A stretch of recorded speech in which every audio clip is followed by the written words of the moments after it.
So, yeah, this is, I hope you're in the right session. It's about commissioning and can commissioning help realise the social care future vision.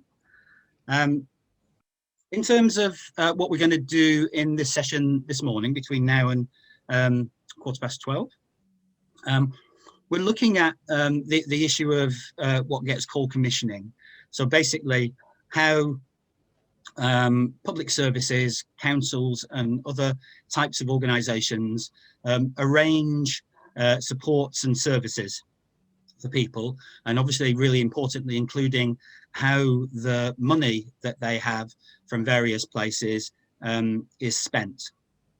And this came out as a very important issue in the Who's Social Care Is It Anyway inquiry, because of the kinds of things that are in the 5 key challenges.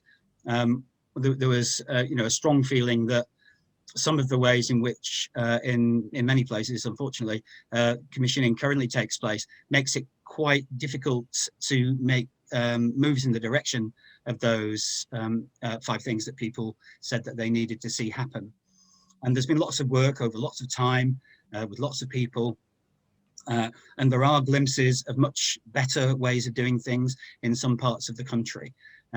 But it feels like a really important issue for the inquiry group that we need to find ways in which commissioning can keep moving. We can identify what the challenges are, but it can keep moving in a direction that can support the social care future vision. And so as part of the next stage of the inquiry, we're going to be exploring that in more detail. And we wanted this session to be part of the start of that discussion and help steer it a little bit. So, as we said, the 5 key changes need councils to arrange and spend money differently. We've offered in the report, when you download the report, you'll see there's a thing called the Starter for 10 in that, which was some work done a year and a half ago or so, where we tried to gather the best examples from around the country of ways in which people in councils and their partners were doing this stuff. So you might want to check that out for examples and a bit of inspiration. And you might even want to add to it from your own experience as well. So today, the idea is our panel and yourselves can help us with this. And one of the important things that we wanted to get into a little bit, some people will know that there's a health and social care bill announced in the Queen's speech. And obviously, when you look at that bill, you'll see there's actually not very much in there about social care yet. But there is one thing in there which potentially is quite important. And this is the proposal that after many years in which this wasn't the case, commissioning should again be what they call assured. So checked, basically, as part of the work of the Care Quality Commission. And we talked to the Care Quality Commission and Association of Directors of Social Services and Local Government Association. And we want to make sure that, as best we can, that when it's finally decided how that's going to be done, that it's the best it can be for people who draw on social care in terms of their voice being heard in the assurance and the kind of decision making about whether things are working well or not, so that they can move in the direction of the vision. So part of our debates is about whether and how that might offer an opportunity to people who draw on social care to have a stronger chance of influencing that. I hope this is the session that you thought you were coming to, because I'm going to proceed with it now. So we've got a panel, a fantastic panel, 3 people to kick us off in these conversations, but obviously we want you to come in with your ideas as well.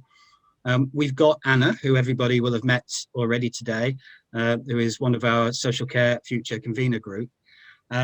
We've got the new president of the Association of Directors of Social Services, Stephen Chandler, who is also the director for adults in Oxfordshire.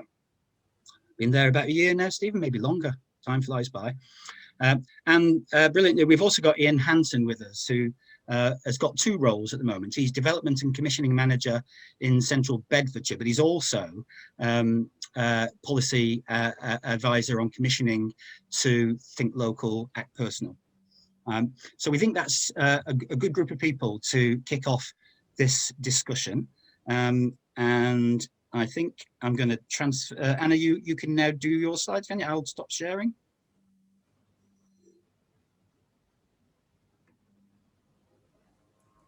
Yeah, I should be sharing mine now. There we go.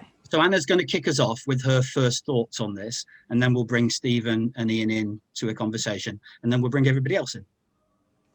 Yeah, so I just wanted to give an example from my life, really, of where I think sometimes commissioning maybe gets in the way a little bit.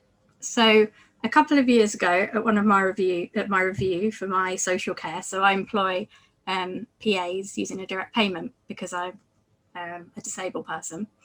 I said to the reviewing officer, who was a lovely lady, I said, I want to be able to get out more and see my friends, because actually I can't do things with my friends because I don't have enough hours of support that I would need to do that.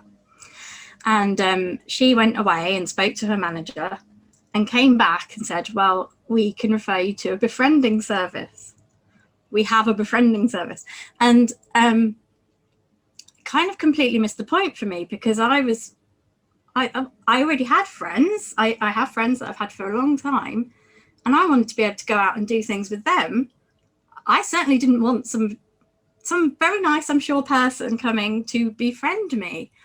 And for me, it felt as if the council was saying, well, we've paid for a service that already exists, and so you need to fit to that service, rather than we saying to you, or you saying to us what you need, and we working with you to find that solution.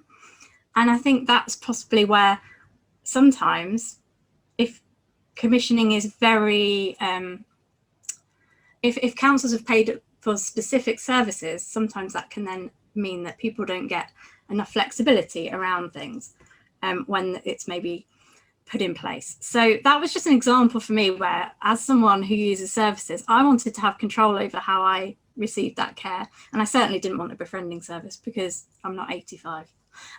So there we go. And this is our vision. I said it at the previous session. I say it everywhere. So you've probably got fed up of me saying it.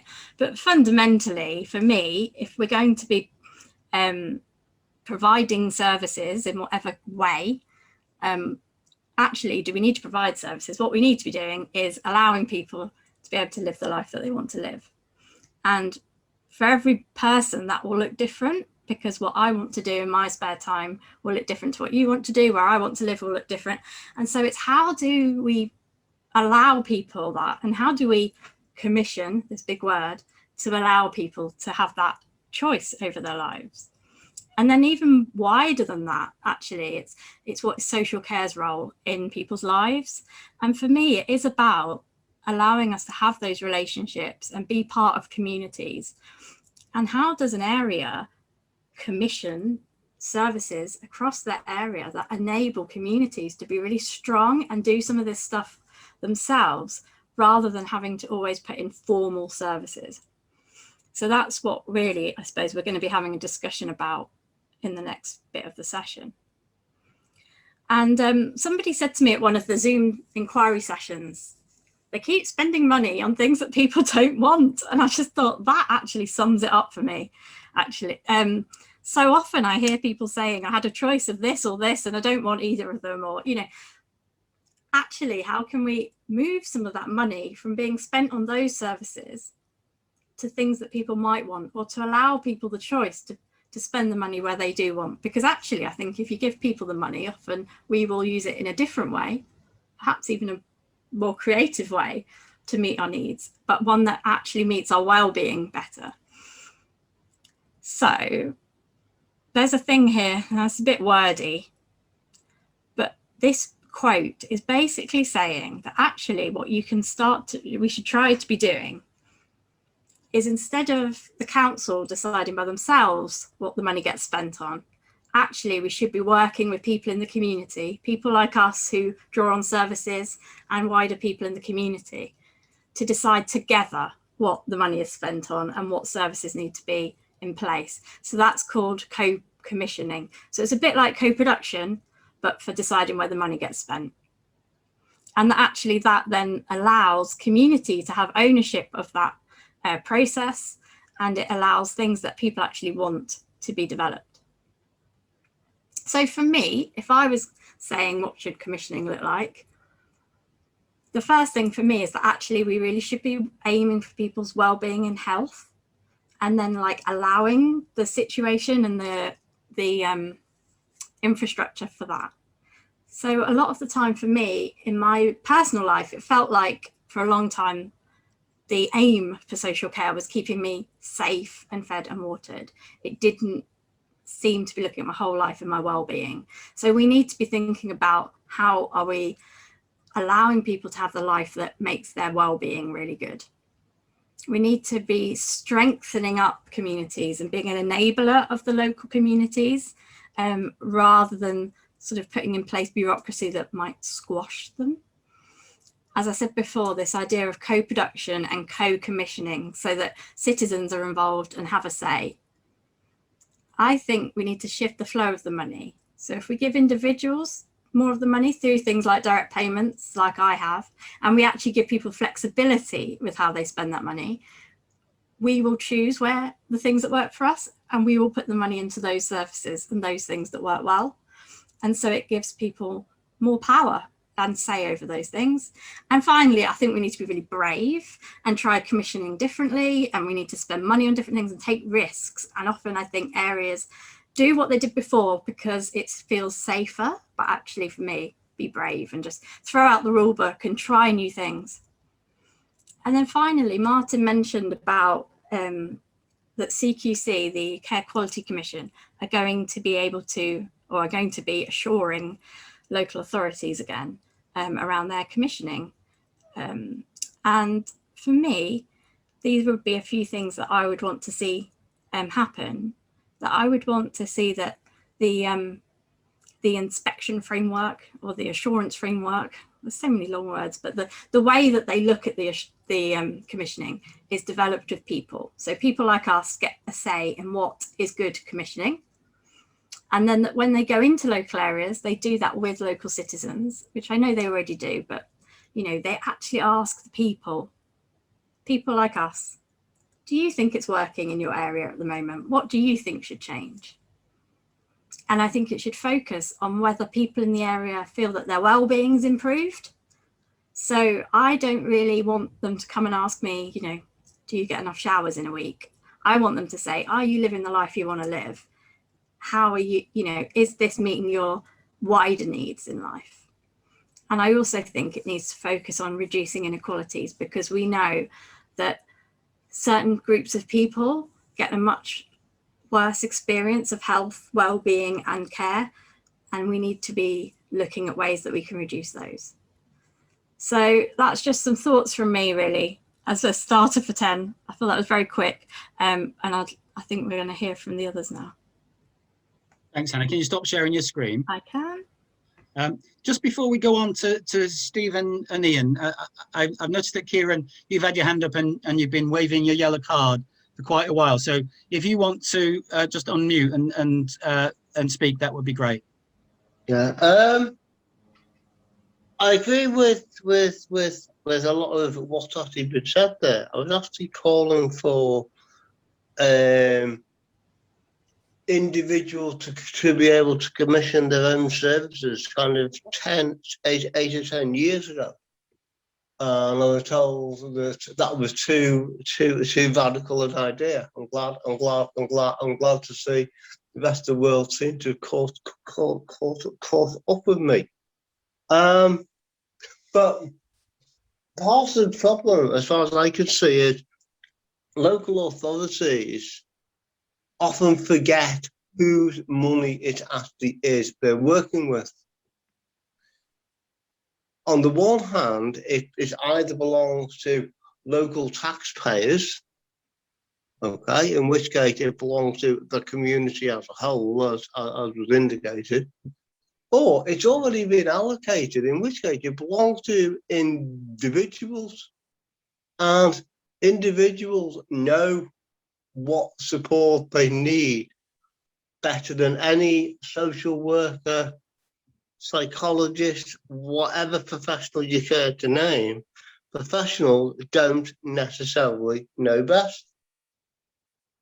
Right. So thanks, Kieran, for that first contribution. We'll hope for many more in a few minutes after we've talked to Stephen and Ian a bit more. But it's great that you put those thoughts in, and I'd ask everybody to start putting things in the chat. And I see that there's a few things in there already, comments, questions, etc. We'll have a bit of chat with the panel and then bring everybody in. So please do put thoughts or reflections or questions you've got into the chat as we go. The other thing you've probably noticed, Anna, is that a lot of people have said 85-year-olds don't want to be befriended either. I know, sorry, that was a bit ageist. You're right. Yeah. Yeah. Thanks everybody for making that point. I'm sure that was unintentional ageism on Anna's part. But it's my experience too in doing things like community circles, of course. Brilliant. Thanks, Anna. So I'm going to come on now to Stephen, if that's all right. You're right there, Stephen? Thank you, Martin, and good morning, everyone. I suppose I should start by apologising because I've been a commissioner for probably the last 15 years of my career, and so I've been part of that system that you've described. Well, Anna, your example of it described very eloquently how it goes so far, but it certainly doesn't go to the point where it enables us when we need it to live good lives. So I'm really pleased to see the publication this morning. I was lucky I had a chance to read it before this morning, and I said to Martin and Anna, I really liked it. I didn't see anything in it that caused me, either as an individual or as a director, concerned. I, like you, really want to try and find the ways in which we can bring that into life and reality for people. Some of it we might be able to do really quickly. Some of it will take a bit longer, and some of it will be longer term. And of course, there will be the age-old question of, so if doing things differently require some things, and more money might be one of them, how do we get that? But some thoughts for me. I've been a director for a while now in 3 different parts of the country, and it's been a fascinating experience doing that. I've sort of had three rules. I started with 2 rules, and then Leeds helped me develop a 3rd rule. And the 3 rules are quite simply, don't, and I say this to staff who work with me, and I say it, but I use it as an instruction, and it's firstly, don't break the law, because if you break the law as a social worker or a commissioner, I can't help you. Don't break the bank, because unfortunately I have to make sure that the money, and it was a good point by Kieran, the money I've been entrusted with is used but not abused, i.e. overspent. But the 3rd one, and it comes to your challenge to this morning, is break the mold. So go out there and do things differently. And some of you will know, before I came to Oxfordshire, I was the director in Somerset, and I feel most proud of during my career of the work we did in Somerset, and I very much use the word we in that, because the points you've been making around co-production and co-commissioning are really critical to the change we need. And some of the things we did there was related to changing that balance of power. So we decommissioned some of the big contracts we had with organizations that weren't doing well by people. And instead of recommissioning some other big organization to probably do something a bit better, but not necessarily ideal, we use that money to allow communities to meet the needs of their members much better. You know, we used organizations, and I can see Pip in the virtual room, such as community catalysts, to help us change our view of the world, but also, most importantly, the things we did when we were helping people find the support they needed. And it's really interesting. I would say to you, it was a fight from day one to the day I left. Fights at different levels. So you of course had the organizational challenge of how can you move away from the security of a big contract that has all of the metrics in it to one that doesn't. Challenge from the organization that were losing money, but also a challenge from communities around they're worried that they might not be able to help their members live good lives. And a challenge, and it's interesting, you're going to talk later about assurance, a challenge from the regulator of services as to what we were doing.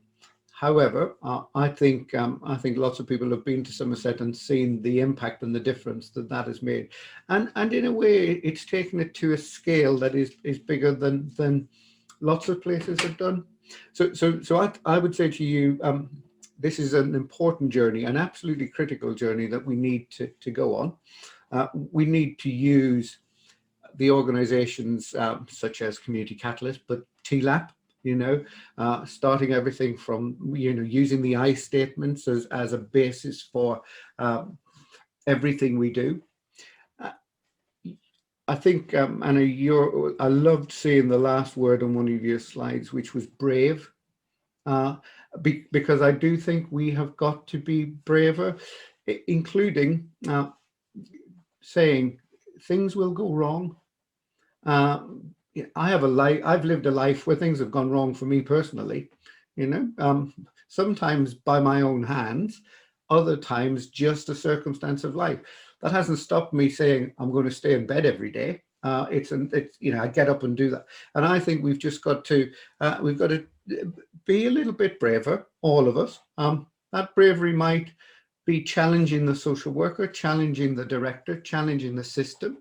But that brave might be trying something that you've not done before. Oxfordshire, where I'm the director, we on paper have a really good performance in relation to direct payments. So over a third of the people that are supported in Oxfordshire have a direct payment. But I couldn't say with my hand on my heart that I'm confident that those direct payments are being used to allow people and enable people and support people to live really good lives. I think some of them might have just used the direct payment to buy something that was a little different to what the council might have bought, but is not really going to the point that you wanted, enabling, helping you to live a really good life. So, and this was a question I posed to you posed to me, Martin and Anna, but I posed it back to you, which was how do we agree those short, medium and long-term changes that need to take place? And having agreed them, not just do them in Hertfordshire or Somerset or Leeds, but let's make sure we're doing them in the 152 local authorities that we all live in. And let's not feel shy about describing the gaps that we have in our lives because of the current system, but really importantly, shouting out the really positive impact when we do get it right on helping people live good lives. And there is a challenge for all of us here in lobbying government, lobbying councils, lobbying the people who have the money, that social care is not about keeping vulnerable people safe. It's not. Social care should be about enabling people who, for whatever reason, may need some help and support to live good lives. And, Social Care Futures has been fantastic in describing some of the very basic things that one would want to have to be able to live a good life, from a home to live, etc. So just my initial thoughts. I'm sure people will want to pull out some of those from me in the later discussion, and I'll follow the chat. Thanks, Stephen. Yeah, well, I mean, what we're keen to do here, of course, is pull out and then address real practical issues, and you've given us a bunch of them there. There are issues around creating what can be done to create the conditions in which people can behave differently at a local level. So you've talked about the resource challenge, and you've talked about issues like regulation. We find it in some of the competitive tendering rules and things like that. So there's a bunch of things that we're going to need to identify that could help create the conditions for people like you to do something more like we want, and you want, I know. And there's also something about what needs to happen at a local level, even if those conditions are created, or even if they're not created, in order to move things in the right direction. You've pulled out some of those for us as well. So that's really helpful as a start. Thank you very much. I'm going to ask Ian if he'll join us now and put a few thoughts in from his point of view. Yeah, thanks, Martin, and yeah, delighted to kind of join this conversation today. So I'm a commissioner. I've been a commissioner for a number of years in a range of different settings. Kind of learned a lot of stuff, unlearned a lot of things, I think, as well. And kind of recently joined kind of TLAP for a couple of days a week, really. So a good kind of combination of the kind of level of bureaucracy that takes place in a local authority, and I guess the opportunity that being part of TLAP and Social Care Future allows us to kind of navigate a different path, and trying to not cover the same ground as Stephen. But I guess the question that's posed: can commissioning support the Social Care Future vision? And I do very much think it is about we have to kind of change the tune. If we keep playing the same tune, we're kind of going nowhere fast, are we? We're just going to repeat the same kind of patterns that we're frustrated by, wherever we kind of sit within our particular roles and our lives. And I guess speaking as a from a commissioning perspective, I guess one of the things that's always occurred to me is that I'm just too far away, and as commissioning as a discipline, too far away from people, from communities, detached, remote. So how could we possibly have that kind of impact on health and well-being, other than by chance sometimes, or kind of by guessing, rather than designing those interventions collaboratively. So in terms of what is the future of commissioning? I don't have the answer for that, but I think that the roles, those assets, those resources that local authorities commit to commissioning do need to kind of radically reshape and shift. And I kind of, part of my role at the moment with Central Bedfordshire is about developing accommodation, in this case specifically for older people. So that might be extra care housing, it might be sheltered housing, it might be downsizing housing, it might be residential care, a range of different building-based services. And one of the things that has always occurred to me is that we obsess about the built environment. Let's get that right. And it's important because we have to spend that money wisely. But for me, the most important aspect of developing anything is about the social architecture. And we talk about the asset-based area, but that kind of social architecture for me is where we need to kind of commit some of our resource, our attention, our time, and enable all those kind of actors and players to be part of that conversation. But we don't give enough attention to the social. And even when I kind of reflect on what have we learned from the pandemic in terms of adult social care, I guess my kind of throwaway comment in the sense is that there's not really kind of very much social in adult social care. We've kind of given that away. We haven't kind of said, actually, that's what makes us well. That's what keeps us happy and healthy and keeps us away from kind of really expensive services and, acute provision, all sorts of interventions that perhaps don't need to take place if we have a kind of greater focus around the social aspects of our lives. That's, for me, the pandemic's kind of just amplified how important that is. And the conversations that we have around, I think, the illusions of, for direct payments. Well, for me, the kind of bottom line, if it's legal and it helps meet somebody's needs, yeah, there should be no barriers to that. But we still struggle, I think, with that stereotype of you can't quite do that because the public money shouldn't be funding those kinds of activities. And kind of frankly, it's a nonsense.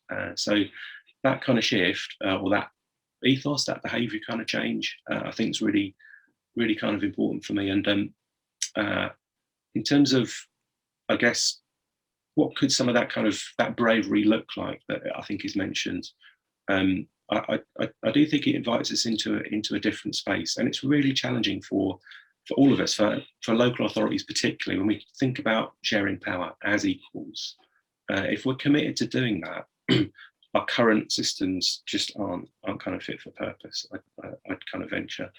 And I kind of say that in the sense that things are kind of flipped around in the wrong way. So the centre, that kind of bureaucracy, kind of calls the shots, really. It's where all those kind of decisions take place, quite often behind closed doors, involving a small group of people. And I think the invitation that Social Care Future gives, and commissioners like me and others and people within our communities across this movement, certainly for me, I'm thinking much more about that principle of localisation, so that the centre supports the local. It doesn't drive the local. It's part of a vehicle. It's an enabler.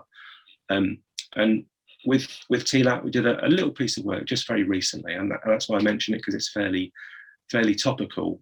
And it was a piece of work with the local trust. And for probably 10 years, they've been developing things called Big Local. And that's about giving communities, £1.25 million each area, probably 150 areas around the country, based on the principle of let's trust people to spend that money to make good decisions. And the kind of evidence is that, yeah, they make really good decisions. They don't waste any money. They've learned the kind of skills and acquired all that knowledge. They're best placed to make decisions that matter, kind of closest to where the action is, where we all live in a neighbourhood, in a community, and all that kind of richness of relationships. So that sense of let's kind of find some of those solutions. Well, they're there, aren't they? We have them in all our communities and neighbourhoods, and some of the rules that kind of get in the way. I think part of the challenge is navigating our way around them, or actually dispensing with some of those kind of restrictions, where we can. So playing that different tune, taking the risk, and as Stephen was saying, be prepared to kind of get it wrong. We're not in a world of let's make a perfect solution. We have to kind of, I guess, another kind of cliche, but kind of fail better, keep learning, that iterative process. So that's my kind of start for 10, if you like.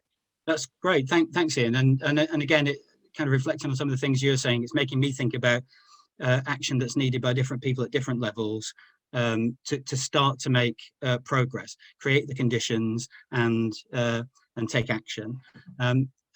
We've been talking about this for a long time, and we're all frustrated, whatever perspective and position we come from. But of course, particularly people who have to kind of experience this in their lives. I've just been in a meeting where I'm chair of a support provider that are being forced through a retendering exercise that I can't see will do anything except damage a large number of people and their lives and save no money. So there might be some things that we can kind of pay attention to changing fairly quickly, as well as some of the things that might take us some time. And we want to work with Local Government Association of Directors of Social Services and others to really kind of lay out what these issues are in quite some detail, and then work out who can do what about them, and then start to take some action. So this is a really helpful discussion to start that process. In a few minutes, I'm going to bring everybody else in who I'm sure have got lots of questions to ask and things to say. And I'm going to make sure I leave 15 minutes or so for that. But I do want to just ask Anna and Stephen and Ian just to offer any first thoughts on this issue of assurance in the Health and Social Care Bill, and how that might work, and how it might work in a way that could help some of these issues that you've raised this morning. So Anna, Ian, or Stephen, who wants to have first go on that one? Stephen looks like he's raising his eyebrows. Go on, you go first, Stephen. Yes, so I do think we need to change the way that we assure, and I do think that has absolutely got to look at the role that councils have. It has to be an opportunity to look at how councils are performing, but also with a very clear remit around helping councils improve. Some of the points that Anna made in her opening slide around this, I fully agree with. That assurance process has got to include the experiences and really to be based upon the experiences of people in that local area. So whatever the assurance process looks like, when it comes to Oxfordshire, the first people it needs to be talking to are residents of Oxfordshire who've had some form of interaction or relationship with the council. And then it moves on beyond that to gather more information. Clearly, we are anxious to ensure that assurance builds a round picture of the experiences that people have in a system, and that assurance is used to move, improve, and address shortfalls. Our concern, as you might expect, is that assurance might be used as a way of blaming councils for the experiences that people have, and not recognise that in many cases councils are operating within a financial envelope that is limiting. That doesn't necessarily explain all, so I'm not using that as a reason, but it's a contributing factor. And councils are just one part of the system. So some of the work that CQC did a few years ago around local area reviews, I think were helpful because they looked at the experiences people had across the locality, but also it looked to both identify where that system was, but where it needed to go. So crudely, I often say to myself, who is asking me in Oxfordshire how I'm spending the money in Oxfordshire, and what impact is that having on people's lives? It is interesting because when Anna's slide around assurance had a number of points in it, and inspection was one of them. It needs to be something that is very different from the current inspection regime, because it's really interesting watching the chat and some of the comments around bureaucracy. There is a lot of the current inspection regime that is tick boxing and bureaucracy and red tape. So if it is around really ensuring that the experience people have and the outcomes that the support has on their lives, it will need to be very different. But from my point of view, I say bring it on. Thanks very much, Stephen. Anna, you're going to say? Sorry, yeah, I think two things. I totally agree with you, Stephen, because I think what it needs to do is it almost needs to reward a culture of innovation and being brave, and therefore acknowledging that it's not always about getting things right, in a sense. And for me, it would be a real shame if it feels like an inspection where people are being judged in that way. I want it to be much more about understanding the kind of ways that an area is working, and allowing areas to try some of those more innovative, braver ways without the fear of kind of being told off if something goes wrong. And the other thing for me is about measuring the right things. On paper, my area was always very good on direct payments. They were one of the highest in the country, and they used to tell me this all the time. And I used to say, but my experience using a direct payment is an absolute nightmare. And actually, they're doing a lot to change that now. And measuring numbers of things just doesn't help anything. And for me, it needs to be, we're looking at moving towards systems of these things called ICSs, which would include health, social care, looking at big areas. And actually, when I look at all the different organisations that are involved in my life, and there's quite a few of them, they all come together to form my overall well-being. And I kind of want to see, I would hope that we are moving in a direction where actually we're looking at the end result as people's well-being rather than the kind of minutiae of the social care experience, but actually putting it into context of like people's overall well-being. Yeah. Thanks, Anna. Any quick comments from you, Ian, on the issue of assurance, as it were? Yeah, so I think regulation's got a place. It's got a role, and we should kind of look at that opportunity seriously. I mean, it can be quite a blunt tool, and I guess I might say this anyway, but from a TLAP perspective, if kind of frameworks like making it real are kind of baked into assurance, I think that would give me, and perhaps hopefully some colleagues here, some confidence about that framework having kind of, you know, local ownership, because, you know, that, and being able to amplify the voice of kind of lived experience, to make that kind of, and I think, as kind of Anna and colleagues were saying, very much about a kind of process of learning, not a kind of set of league tables. If it turns into that, I kind of wonder what the point or the value of assurance would be, because that kind of really achieves nothing apart from kind of it's more destructive than it would be constructive. Thanks, Ian. I guess we'll come on to the questions now, but just to finish on this issue, how this comes out, you know, is a big question, isn't it? You know, so it's going through as a piece of legislation. There will be discussions going on between government and CQC and local government about how this actually plays out, and we know the government will have ideas about what this is for, and you know, ultimately they are in charge. But it's really important for us to try and influence this in the kind of directions of the things that people have been saying today, and the things that people have been putting in the chat. We will be doing our utmost to influence that with our partners. We do have some direct access into the discussions, and we will take the things that people are saying to us today and the things that we have conversations with people outside here into those discussions to try and make this come out the best it can for people. Right, I'm going to come on to some questions because people have been really patiently, or not so patiently in Vicky's case, waving a yellow card at me. I've been waiting to ask some questions. So I'm going to take them in the order in which I've seen them. I've seen your card, Vicky, so you don't need to. Yep, thanks. So I'm going to take Luke first, if that's all right. Yeah. I really like I would just like to say I really like the direction of the discussion. Good. And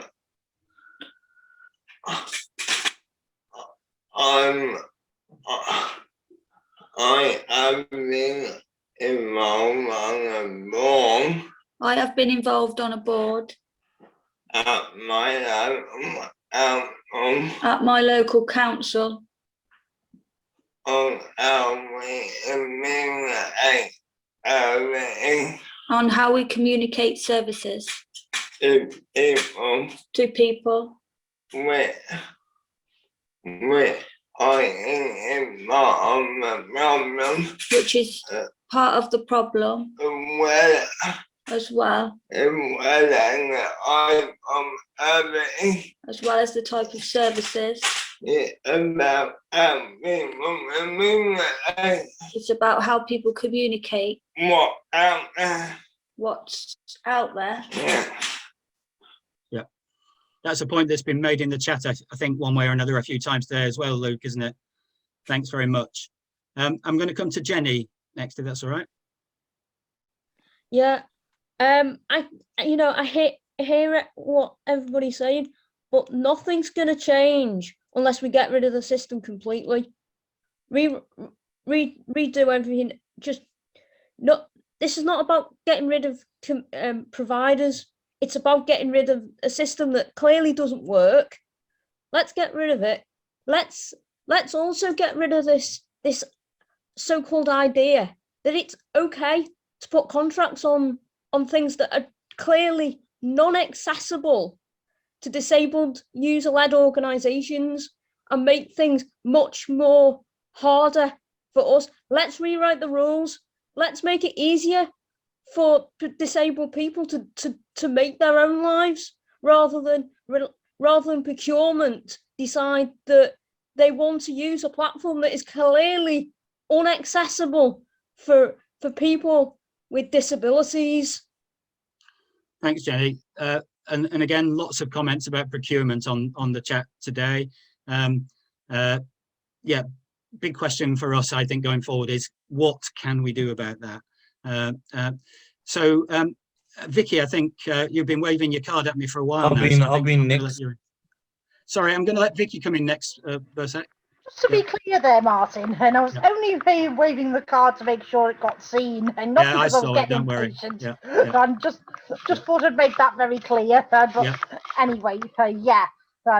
Now onto my point, and something that I have actually put in the chat as well, but I thought it'd be more powerful if I explained it with my voice. Fine. Something that's really been concerning me for a very long time is the fair access to care and services criteria.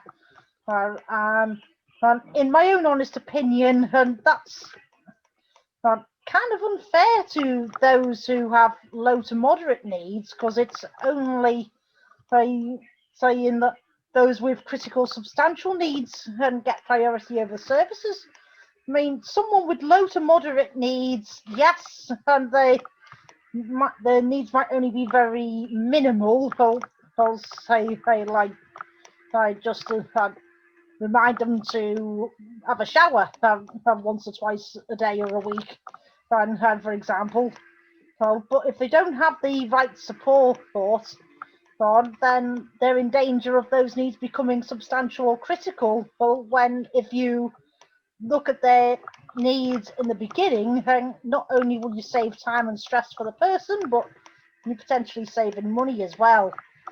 Now, here's one idea that might be the way forward, and other people might have other ideas, I don't know. But from my experience, and I found one of the best ways forward is investing or supporting local user-led organizations, or if someone's got an idea for a business, maybe even looking into that. I mean, it doesn't have to be a very complicated business. It could be just something simple as ironing people's clothes or walking their dogs. Something very simple, but if done correct, it could work. Brilliant. Thank you, Vicky. That was well worth you waving your card at me. Bersak. Oh, I've been waiting for a very long time. I'm an advocate for 12 years now, and I'm a lecturer teacher for learning disabled. But there's 3 points I would like to make. One, the fact that, all right, this is good, the health and social care bill, but it should be an easy read version. That's one. Second, two, in this health and social care bill, should people, and all people should not, and I've been hearing some people that vulnerable people of old social care, when they have their social care, the personal budgets, they have to contribute to the council a lot of money, so they start to feel isolated and they don't want care, so they get into trouble because they get very upset. I've been campaigning for this as well. The third thing is, obviously, what Jenny had said here, it's not a very good system, because if it's a system that's asking people now that they have to pay a huge sum of money, for their social care bill, then I think that this is very unacceptable. And I think that, look at this health and social care bill, social care, for me, I have a personal budget, like direct payment, and it's sorted my life out very, very good, because they outreach come, socialize me in the community, and this and that. Now I could still see, and I could go out on my own to the roads and use the iPhone to go and track. But if I eventually will start to lose my eyesight and become blind, and I'm very scared of that, and I've got more anxiety, then who's going to take me out? And if they start to ask me, Burchak, you've got to contribute out of your own money more than £100 for someone to come and take you, all right, we'll pay this health and social care bill, then I'm going to fall into severe depression, because there's some places I cannot be able to go on my own, and it's too far for me, and I need that somebody there to support me if I was to go to meetings, if online meetings will stop, and we can go out again and come to these meetings, then it's going to be very, very serious. Now, I don't want to upset anyone, but I suppose Anna, the commissioner, and that Stephen, if he can answer this question for me, because I'm very, very feared at this moment, you know, if Thanks, that Berchak. happens. Yeah. The issue of charging is being raised so much with us at the moment, and we are allying with other organisations to raise this much more powerfully. But it feels like it's becoming a bigger deal than ever before.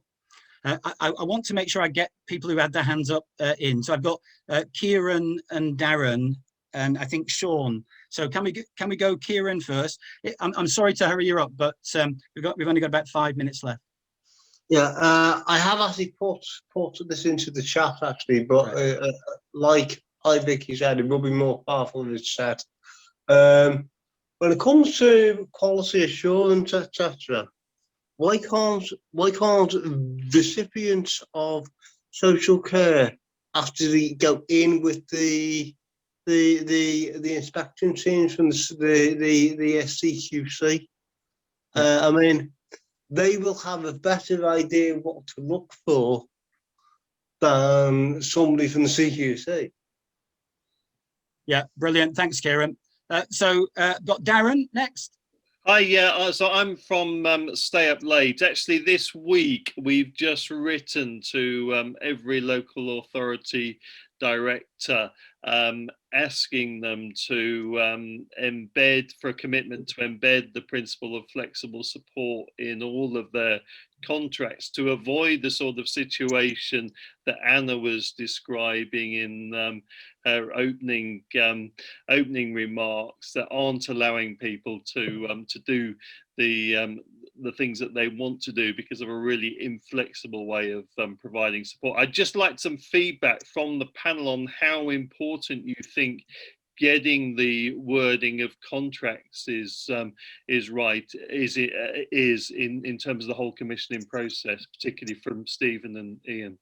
Yeah, Darren, I'm really sorry, but we're running out of time, so I don't think they're going to be able to give that feedback in any detail. But I'm going to save a minute for Stephen to say something about that at the end.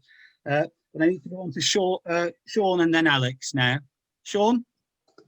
I am ambassador for the universities in Salford. Commissioners is about important to everyone. Everyone to reach out to we need to reach out to people in a group. We need to think about social care. Social care is so important to everyone. Have a chance to speak up, have a voice, and reach out to the country. How we look at things like health and well-being, and we need to support that in a way, our professional way. Brilliant, thanks, Sean. I can't see Alex. Alex, can you? Hi. Hi, sorry. I wanted to say, how can we embed more or encourage, but even more strongly than that, more co-production, co-commissioning? For example, the ICSs, which are the integrated care systems, which are these big amalgamation of CCGs, social care, healthcare that are being done. There, I sit on several CCG committees, local authority committees, and there is no clear path to service user representation that we can see so far on the ICSs. And I think this is really crucial because I think I have direct payments for 15 years. I'm now on a CHC continuing healthcare budget. And I think one of the keys to better commissioning is to have more co-production, more exposure to the people who are making decisions, to disabled people and service users who use the services. And this seems to be being cut back rather than increased. So what can we do about this? Very well made point, Alex, and that definitely goes on our list, doesn't it, Anna? Stephen, perhaps unfairly, I'm going to give you the last minute or two to reflect on any of the points you've heard, and I apologise to everybody for my rubbish chairing of time. Yeah, thank you, Martin. But most importantly, thank you everyone in the room, especially those who've asked some questions. I think we're at a. I absolutely believe we're at a turning point. I'm not sure it's the turning point that Jenny wants, which might have been anarchy, throw everything out, because and Donna Hall, she wants it as well. And Donna, okay, but you have created a really powerful case for change at every level, at a national level, at a system level, at a local level, and at an individual level. And it is absolutely important that each and every one of us keep shouting that shout, whether it's the point that Alex was just making around how do we ensure the voice of people are heard in ICSs, right through to, I can't remember, it might have been Darren's question of contract language. We have got to say, how does this work for me? And if it's not working for me in an easy way, if it's not ensuring my voice is heard, we need to keep shouting louder. And that, you know, my colleagues in ADAS will both thank me and hold their heads in their hands with that. They'll thank me because we want to be part of ensuring this voice for change, this business case for change, this need to do something radically different goes forward. I do not want to be a director of a service that is not doing its best for the people of Oxfordshire, but equally so, until we address some of the limitations, whether it's procurement rules, money, relationships, the perception of risk, and how we enable people to be brave, and that. But until we do that, we are not going to get the real change we need, which is why, coming back to finish, we need each and every one of us to use every opportunity to shout out two things. One, why do we need it to be different? So using the work that Social Care Futures have done to describe what a good life looks like and what needs to be different. But also, and I certainly won't be thanked for this, shout out very loud when you are not getting the experience that you think is fair and reasonable. Don't suffer in silence. Don't make do. Shout out really, really loud and say, this is not good enough. This is not good enough for me. This is not good enough for my family member. We want something different. Thanks very much, Steve. And thanks to everybody who's participated and contributed. Just to be clear that this session's being recorded. Very soon we'll put all the recordings up on our YouTube channel, and we'll direct people to it, so you'll be able to follow up, and please share with other people. We'll take the thoughts and ideas that people have come up with today, and we'll build them into the next stage of the inquiry, won't we, Anna? And our action going forward. So once again, thanks everybody. Enjoy your lunch, and see you this afternoon. Cheers. See you later. It was a very good